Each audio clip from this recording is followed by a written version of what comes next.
कुल हम शुक्र अल्लाह जे लाए करोड़ों दुरूद जनाब मोहम्मद रसूलुल्लाह सल्लल्लाहु अलैहि वसल्लम जी जात मुबारक जे लाए जेकरे अल्लाह न चाहे त असा हिन जगह ते जमा न थी सघूं जे अल्लाह न चाहे असा के हिदायत भी न मिली सके तमा हालात रसूल साहबा इकराम की जिंदगी में भी वाकिफ आयो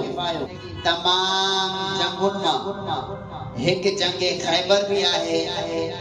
जेंखे तमाम मुसलमान सोने तरीके से जानीदा आहिनि जंगे खैबर जा जेके बोरका जेके उनके जा हालात ऐं मसाइल आहिनि उन्हनि के तमाम मकतब फिक्र जे माण्हुनि मुख्तसर ऐं कटे कटे बयान कयो मां चाहींदो त जंगे खैबर जे मुतल्लिक़ उन जी पूरी जेकी हालात ऐं मालूमात आहे उन मां तव्हां खे आगाह कया तारीख जंगे खैबर के केड़े नजर से जिक्र कयो हदीसों सही जी रोशनी में जंगे खैबर जो तस्वर छा है खैबर जो को मदीने का तकरीबन 100 मील जे मदीने का 100 मील के फासले पे है जंगे खैबर वो तकरीबन 8 हिजरी में मुहर्रम के महीने में नबी अलैहिस्सलाम इन जो हिकड़ो शेड्यूल तैयार कयो ऐ वो इन के सफर तय करे इन के पंजे लश्कर के खैबर दे रवाना कयो ऐ पाण भी खैबर जे अपनी लश्कर में हुआ ई तादाद हुई 1400 केड़ा माण्हू हुआ के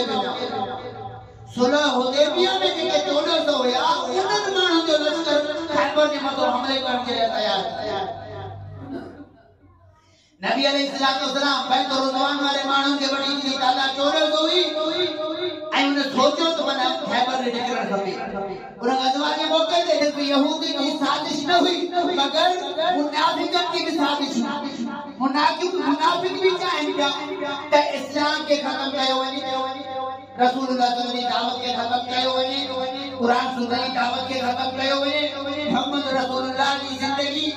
में जेकी दावत है उनके खत्म करे कुफर जो रास्ते अल्लाह ताला कुरान मजीद में छा फरमायो त उहे माण्हू जेॾहिं गनीमत के ॾिसंदा त चवंदा असांजो ॾिसो आहे साईं असांखे छो नथा वठी पर जॾहिं जिहाद जो मसलो अचे थो तकलीफ़ आज़माइश जो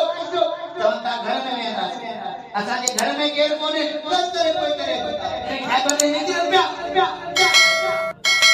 अब्दुल्लाह बिन उबई जो को मुनाफिकन जो सरदार हुयो उन छा सोचियो उन सोचियो त जेकॾहिं इस्लाम गालिब अची वेंदो या मूंखे पसंदि न आहे इस्लाम के कमज़ोर कयो वञे इस्लाम के खत्म कयो वञे मुनाफिक जो कमु छा हूंदो आहे अल्लाह जे दीन से दुश्मनी करो अल्लाह जे दीन के कूड़ो करो अब्दुल्लाह बिन उबई मुनाफिक हुयो उन छा कयो रईसुल मुनाफिकीन के रईसुल मुनाफिकीन के नाले से सॼो ईंदो आहे नबी अलैहिस्सलाम की फौज खैबर जे लाइ तैयार थी इन खां पहिरियों अब्दुल्लाह बिन उबई छा कयो पंहिंजा माण्हू मोकिलायो यहूदियुनि ने माण्हू मोकिले छा करे तो कंडारो होशियार रहो मोहम्मद लश्कर वठी करे खैबर ते हमलो करण वारो खबरदार मोहम्मद माण्हू भी घटि है तामड़ माण्हू भी ज्यादा है तामड़ माल भी ज्यादा है हथियार भी ज्यादा है इस्लाम के दुश्मन इहा ॻाल्हि उन जे इस्लाम के खिलाफ साजिश करे चयो नबी सा माण्हू भी घटि हूंदा हथियार भी अब्दुल्लाह बिन उबई हुनने पहिरियों माण्हू मोकिले करे यहूदन जो चाल कई हाणे कुरैश का कोई तव्हांजो वारो मदीने में ही साजिशूं थी रहियूं आहिनि तव्हां पाण जो उछाल कयो घबराइजो न होशियारी कजो माण्हू भी तामड़ ज्यादा हथियार भी तामड़ गोट भी तव्हांजो चाल भी तव्हांजो न मोहम्मद माण्हू न उन्हनि नबी अलैहिस्सलाम ने लश्कर के वठी करे खैबर दे सवार जा मदीने में निकता ऐं यो वो तो रोए हुरैरा रज़ी अल्लाह के दिल में यो ख्याल आयो यार इस्लाम के कबूल करण खपे इस्लाम हिकु अहिड़ो मज़हब आहे जंहिंमें असांजी निजात ऐं तव्हांखे ख़बर हुजणु खपे अबू हुरैरा खैबर के मौके ते मुसलमान साहबी फरमाए तो अबू हुरैरा सुबह जो टाइम मदीने तशरीफ खणी आया मदीने आया मदीने में जने आया साहबी फरमाए तो शान फरमाए तो तमाम सुबह जो टाइम नमाज पढ़ा के अबू हुरैरा मोट आयो अबू हुरैरा रज़ी अल्लाह तशरीफ खणी आया ऐं उन खां मां नमाज मां फारिग ते मैं हुन जो बुधायो त नबी अलैहिस्सलाम ने उन्हनि खैबर में उन देर न कई हू मदीने का खैबर निकले हू भी मदीने का खैबर निकली पियो पर जॾहिं ही खैबर पहुतो खैबर फतह थी को अल्लाह जे नबी अबू हुरैरा जे खैबर जे सफ़र करते करे अल्लाह जे नबी को उनके गनीमत मानी सहाबा से मुशावरो कई फरमाया अबू हुरैरा जो भी इस्लाम एड़ो वसीलो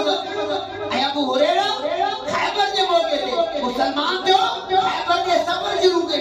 इथे मदीने में नबी से कोन खैबर विया पाण खैबर निकतो ऐं जॾहिं खैबर पहुतो खैबर पता थी चुको हुयो नबी अलैहिस्सलाम सहाबा सां मुशावरो करे उनजी गनीमत मांगो इस्लाम एड़ो मज़हब वो जॾहिं सफ़र में रहियो सफ़र में उनजे हिकिड़ो सहाबी हो नबी से जंहिंजो नालो आमिर हुयो रज़ियल्लाहु वो तकरीबन कोई शायरी भी तो हुयो उनके उन चयो भला हलूंगा पिया शायर को सुठो ॿुधा साहबी फरमाए थो अल्लाहुम्मा लौला अंत महतदैना अल्लाह तो असांखे हिदायत ॾिनी जेकॾहिं तूं असांखे न हुजीं असांखे हिदायत न ॾिनी वला तसद्दक़ना अल्लाह असांखे सदक़े करण जी तौफ़ीक़ ॾिनी असां तोखां सवाइ सदको बि न ॾेई सघूं हा वला सल्लैना अल्लाह असां नमाज़ पढ़ण जी तौफ़ीक़ ॾिनी ऐं तूं आई नमाज भी आ तूं आई सदको भी अल्लाह तो असांखे हिदायत ॾिनी अल्लाह तूं न हुजीं अल्लाह जे करे तूं असांखे तूं न हुजीं असांखे हिदायत न मिलिया न असां सदको कयूं न ख़ैरात सहाबी पंहिंजे शायर जे तरीक़े तो अल्लाहुम्मा लौला अंत महतदैना वला तसद्दक़ना वला सल्लैना ऐं अल्लाह जे तूं न हुजीं हा त न असांखे हिदायत मिले हा ऐं अल्लाह तूं न हुजीं हा न असां सदको कयूं हा ऐं अल्लाह तूं न हुजीं हा न असां नबी अलैहिस्सलाम मोद शायर घणा वॾा नबी अलैहिस्सलाम ॿुधो जो केरु फरमाए साईं आमिर नबी अलैहिस्सलाम जो सहाबी फरमाए साईं आमिर अल्लाह जे नबी अलैहिस्सलाम फरमाए अल्लाह ताला उतरा अल्लाह ताला उन जे मथों रहम करे सहाबी फरमाइन था जंग जे दौरान नबी अलैहिस्सलाम जॾहिं बि के सहाबी जो नालो वठी करे चवंदो अल्लाह इन जे मथों रहम करे वो सहाबी शहीद थी वियो ऐं ईअं ई थियो वो सहाबी उन खैबर जे मौके ते शहीद नबी अलैहिस्सलाम इस्लामी लश्कर वठी करे जॾहिं खैबर पहुता जे सुबुह जो जंग शुरू थी रही हुई अल्लाह जे नबी अलैहिस्सलाम जा सहाबी जॾहिं खैबर पहुता त यहूदी खे कनो कन ख़बर न चाहे अब्दुल्लाह बिन उबई मुनाफिक पंहिंजूं साज़िशूं कयूं चाहे कोशिशूं कयूं पर इस्लाम ॿुधाए थो त जॾहिं मुसलमान खैबर पहुता यहूदी खे कनो कन ख़बर सुबुह जो टाइम थियो ऐं यहूद छा कयो पंहिंजे कमे कारे निकिरी विया पंहिंजे घरनि मां जीअं हर को निकिरे थो कॾहिं साम्हूं ॾिठो इस्लामी लश्कर यहूदनि रड़ियूं कयूं मोहम्मद पंहिंजो लश्कर वठी करे असांजे मथां हमलो करे थो होशियारी कयो पंहिंजे घरनि में वापसि भॼण लॻा पंहिंजे ॻोठ ॾे वापसि भॼण लॻा छो जो ज़ाहिरी ॻाल्हि आहे खैरपुर हिते आहे पर उनजी हद शुरू कोला थी ज़िलो आहे मगर उनजी हदूद आहे खैबर जे हदूद में जॾहिं दाख़िल थियो यहूदी ॾिठो त ही मुसलमान जो लश्कर आहे चयो तूं मोहम्मद पंहिंजो लश्कर वठी करे हमलो करे वीचारी कयो वापसि भाॻ अल्लाह जे नबी अलैहिस्सलाम छा फरमायो अल्लाह जे नबी फरमायो अल्लाहु अकबर खैबर तबाह थी वियो अल्लाहु अकबर खैबर तबाह थी वियो अल्लाहु अकबर खैबर तबाह थी वियो नबी अलैहिस्सलाम फरमायो असां उहे क़ौम आहियूं जॾहिं बि जी क़ौम जे मथां ईंदा आहियूं त उनजी सुबुह तमामु बुरी थी मां चवंदुमि मुंहिंजी पंहिंजी तहक़ीक़ तूं चवंदे तुंहिंजी पंहिंजी तहक़ीक़ इहे उहे हक़ूक़ आहिनि जीअं बहादुर माण्हू जंग में लही पवंदा आहिनि पकड़ूं ॾींदा अॼु ज़मानो क़ाइमु न आहे नबी अलैहिस्सलाम अल्लाहु अकबर यहूदी जी फरमाई यहूदी जो कहंदो असां उहे क़ौम आहियूं जीअं तूं जीअं क़ौम खे असांजो हमलो हूंदो भली न ॾे सभु यहूदी पंहिंजे क़िलनि में तो किथे को किथे यहूदी खैबर जा 8 क़िला हर यहूदी पंहिंजे क़िलनि में भॼियो नबी अलैहिस्सलाम उते पढ़ा हुनजे ॻोठ में को यानी जे सुबुह बुखारी मुस्लिम जी रिवायत जॾहिं खैबर जे वेझो विया नाले ते दाख़िल थिया नबी अलैहिस्सलाम तक़रीबन उसूल रहियो आहे ओ सॼो ॾींहुं डोड़ंदो हुयो कॾहिं बि राति जो न वञे असांजो नबी उहो नबी आहे जेको ॿार बच्चा पुराणियूं गिरजाउनि में इबादत करण वारा उहे महफ़ूज़ उन्हनि ते हमलो न कंदो इस्लाम दस्तो ऐं नबी अलैहिस्सलाम रात जो डबल इतो खबर पई त रात जो हमलो कयो हुना वेंदो इस्लाम जी हमेशा सुबह का शाम ताईं हूंदी अल्लाह उनखे उते पहुचाए इहो पीछा सता नबी अलैहिस्सलाम अल्लाह रब्बुल आलमीन का दुआ पढ़ी करे अंदर जेके बाशिंदा रहन था इन शहर के अंदर जो कुछ शिर रहे तो इन शहर के अंदर जेकी परेशानी खुदा को बना अल्लाह को असांखे उन्हनि महफूज़ कर ऐं अल्लाह असांखे उन्हनि बचा पोइ नबी अलैहिस्सलाम दुआ घुरी करे उनके अंदर दाखिल जॾहिं खैबर के अंदर दाखिल थिया नबी अलैहिस्सलाम वही ठंडो माहौल लॻे थो सुबुह जो को अल्लाह रसूल सां मोहब्बत करे थो ऐं जो को अल्लाह रसूल सां मोहब्बत कंदा साहबी सब इंतज़ार में रहिया सुबुह जो टाइम जो नबी से खैबर के ठंडो जो सैयदना अली के ॾिनो अमीरुल मोमिनीन के बारे में कुछ काथे आहे कि साईं कोने तकलीफ़ त सभी में छो जो इहो सफ़र रेगुलर हलंदो रहियो तॾहिं पहुता 100 मील फ़ासिलो आहे मदीने खां नबी अलैहिस्सलाम अमीरुल मोमिनीन के घुरायो उनके पंहिंजे लुआबे दहन पंहिंजे मुबारक मुबारक में रखी थी उन में तकलीफ़ जॾहिं नबी अलैहिस्सलाम फरमायो ऐं अली झंडो ॾियण तो मगर पहिरियों उन्हनि खे घुराइजे पहिरियों उन्हनि खे दावत कजे पहिरियों उन्हनि खे सम्झाइजे जॾहिं हू तो को भी मुसलमान थे या इस्लाम कबूल करे तो उनका भेड़ो नबी अलैहिस्सलाम की निगाह के वठी करे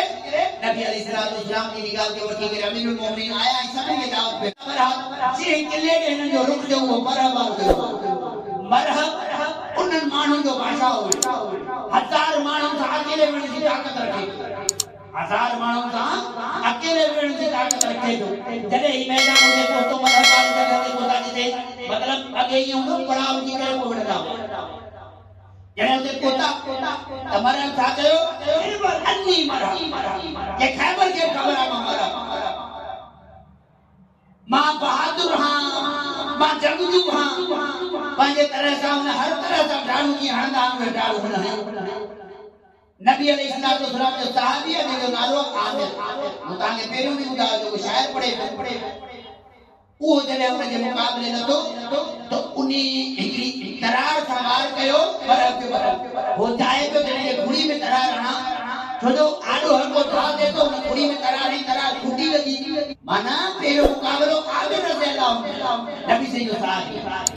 जॾहिं बरफ़ के दरार है वो दरार उनकी घुड़ी में आंदे वजह खुटी करे गिराण में लगी जिसा ई वफात करे उनका भाई खैबर में जो को ॿियो मरहलो मुक़रर कयो वियो मरहब सां अमीरुल मोमिनीन अली हदीस तारीख़ लिखंदा अमीरुल मोमिनीन फरमाए तो अनल्लज़ी सम्मतनी उम्मी हैदर हिन खैबर के खबर आहे मुंहिंजी मां जो नालो हैदर मरहब सां जो ॿियो मुक़ाबलो थियो अमीरुल मोमिनीन अली ऐं अमीरुल मोमिनीन फरमाए था शेर वांगुरु हमलो करो तारीख़ लिखे थी हदीसूं लिखंदियूं जॾहिं सैयदना अली उनके तरार जो वार कयो हदीस जे अंदर उनमें जबड़े तक जो सर काट दिया मतलब दाढ़ी ताईं उनके तरार जो उनके दाढ़ी ताईं उनके लगी अमीरुल मोमिनीन अल्लाह ताला उनके ज़रिए इस्लाम के खैबर के इन्हीं किले की फतह 8 किलन में 1 किलो फतह थी मुसलमान सब मुसलमानों से दाखिल थी खैबर जो किस्सो तमाम वॾो सैयदना अली रज़ियल्लाहु अन्हु के ज़रिए अल्लाह ताला उनके नबी अलैहिस्सलाम जॾहिं उन्हीं खैबर जी